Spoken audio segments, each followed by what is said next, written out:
సుముహూర్తం ఎప్పుడండి రామచిలక? పంచాంగం తిరగేస్తోంది గోరువంక. అటు చూడు ఏం చేస్తోందా తేనెటీగా? శుభలేఖలు చేరుస్తోంది పూలదాకా. తోటకు కూడా వేడుక మన ఈడు జోడు చూడగా.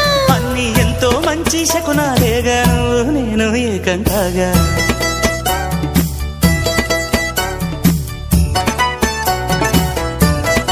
ఓ పెళ్ళిడొచ్చిందోయ్ పెళ్ళిడొచ్చిందోయ్ అందంగా పందిట్లో